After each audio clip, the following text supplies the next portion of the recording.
Not everyone you're impressed with initially is actually the ideal spouse. They might be good at the university or wherever else. They might be good at the workplace. But if you were to visit their home and see how they lived and meet their folks and their broader family, you would definitely wash your hands off the ideas that you might be developing in your mind. I'm not saying they're not a good person, but the environment is such. You know, I have within my own home sometimes comments fly that, you know, had this person known how you live, perhaps how difficult it is to live with you, they would have never shown an interest in you. You know, you have comments flying around in the extended home. And so it is quite true that sometimes we meet them at a common place where everything in that particular place is connected to a certain topic that is of concern to both of us. So for us, it seems so good, mashallah. Wait, you haven't seen the real them. You know, when they're not made up, number one, when they're just get up early in the morning, for example, how disinterested they might be in cleaning up after themselves, and so many factors. So I think from the initial stage, I've said it, I'm repeating it, don't donate. I'm using the word donate because people give donations, you know. Don't donate your heart or your mind to someone until you really have answered a few questions. And one of them would be, it needs to be kept within the framework of Allah, yes, subhanahu wa ta'ala's pleasure.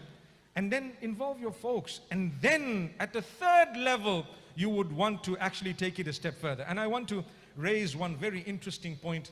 There is shaitan. Shaitan beautifies things that are haram. You need to know this. And what does he use? He uses halal bait.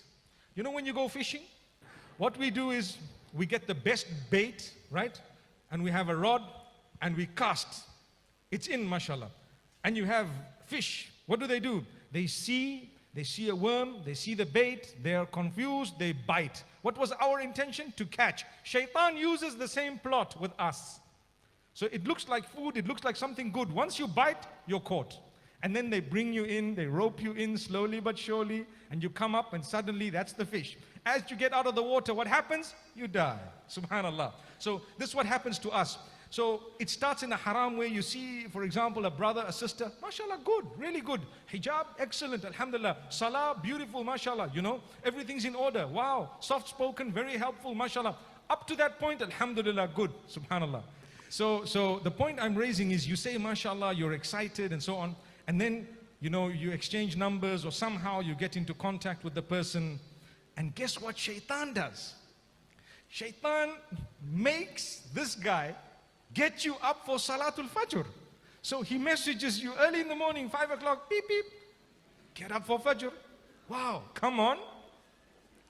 I've known of a case where they turn on the live videos to prove that I'm reading Salatul Fajr. Wow, subhanallah. And you feel so good, mashallah. You did the salah for the sake of Allah. I'm not saying no, but the guy woke you up, number one. Number two is, after a time, he starts telling you, you know what? You need to give up your bad habits, and you tell him, and each one of you, you've helped yourself improve, perhaps from a religious perspective. That was in a way a good thing, but the fact that it happened such that you're now donating your heart before you've involved your folks. And your argument is, but this person brings me closer to Allah. And then you bite. And what happens? Your life is gone. Subhanallah. You've drawn in, you pulled in, and you're taken out of the water. Perhaps you might start zina. And you don't even know. And then you'll tell yourself, but Allah is Ghafoorur Rahim. Didn't you hear the lecture we heard the other day? Not going to do it again, inshallah. And the following day, okay, let's get up for tahajjud now. We do tawbah. Subhanallah. Now, if you notice, on one hand, it's a good thing to be reminded about doing a good thing and you feel like you've improved as a Muslim. But because you gave your heart away, that was shaitan's plan. So that's why Allah tells us, involve a third party. And make sure that the person doesn't abuse or use intentionally or unintentionally. Sometimes it's unintentional. I do know you have a genuine relationship. You really believe someone's good. They've helped you with your project. They might have helped you at school. We're being realistic here. And you start developing feelings. You need to watch out. At that stage, you're still in control. People say, but I'm not in control of my feelings. Initially, you are. Let's not lie. Initially, you are. But it's how you allow it to go further that would actually make you enslaved by those feelings. So we need to know that it was just an example I gave, that sometimes shaitan does use a trap. Be careful of these traps. Like I say, while it's good to encourage one another to become better Muslimin, but don't ever let that make you come out of the water itself. And then, you know, you've committed something that's major. May Allah forgive one and all. Ameen.